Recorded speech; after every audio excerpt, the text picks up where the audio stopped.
أعوذ بالله من الشيطان الرجيم. بسم الله الرحمن الرحيم.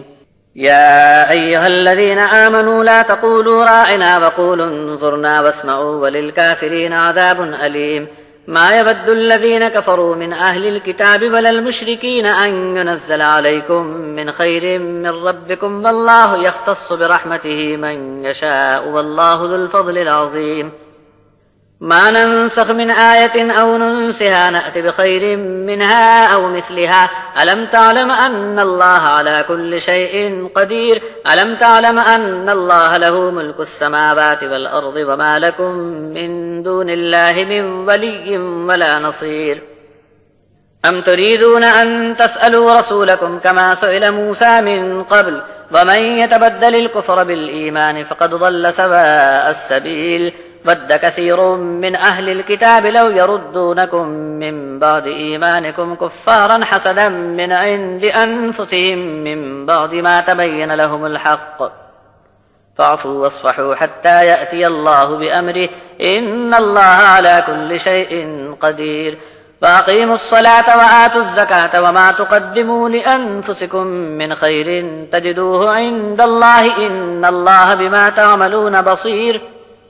وقالوا لن يدخل الجنة إلا من كان هودا أو نصارى تلك أمانيهم قل هاتوا برهانكم إن كنتم صادقين. بلى من أسلم وجهه لله وهو محسن فله أجره عند ربه ولا خوف عليهم ولا هم يحزنون. اے ایمان والو، تم نہ کہو راعنا اور کہو انظرنا، اور دھیان سے نصیحت سنتے رہو، منکروں کو دکھ کی مار ہے۔ پہلے سے کتاب پا کر بھی منکر ہو جانے والے لوگوں میں اور شرک کرنے والوں میں کوئی نہیں چاہتا کہ تم پر تمہارے رب کی طرف سے کوئی بھلی بات نازل ہو، اور اللہ تو جسے چاہتا ہے اسے ہی اپنی رحمت کے لیے خاص کر لیتا ہے، اور اللہ تو بڑے ہی فضل والا ہے۔ ہم جو موقوف کرتے ہیں کوئی نشان یا اسے بھلوا دیتے ہیں تو دوسرا اس سے بھی بہتر یا اس کے برابر پھر لے آتے ہیں۔ کیا تم کو معلوم نہیں کہ اللہ ہر چیز پر قادر ہے؟ کیا تم نہیں جانتے کہ اللہ ہی کی بادشاہی ہے آسمانوں اور زمین میں، اور تم کو اللہ کے سوا کوئی حمایتی اور مددگار نہ مل سکے گا؟ کیا تم لوگ یہ چاہتے ہو کہ اپنے رسول سے سوال پر سوال کرو جیسے اس کے پہلے موسیٰ سے سوال کیے جاتے رہے، اور جو شخص ایمان چھوڑ کر بدلے میں کفر حاصل کرے وہ چھوڑ بھاگا سیدھی راہ کو۔ اہل کتاب میں سے بہت لوگوں کا جی چاہتا ہے کہ جیسے بھی بن پڑے تم کو ایمان سے ہٹا کر انکار پر لگا دیں۔ ان پر حق کھل جانے کے بعد بھی ان کے دل میں بڑا حسد و جلن ہے۔ تم اب درگزر کرو اور خیال میں نہ لاؤ جب تک اللہ اپنا فیصلہ نازل فرما دے۔ سچ تو یہ ہے کہ اللہ تمام چیزوں پر قادر ہے۔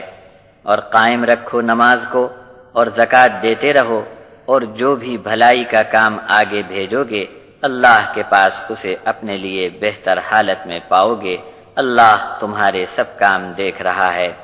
اور کہتے ہیں جنت میں کوئی داخل نہیں ہوگا مگر وہ جو یہودی اور نصرانی ہوگا، یہ سب ان کے باطل خیالات ہیں۔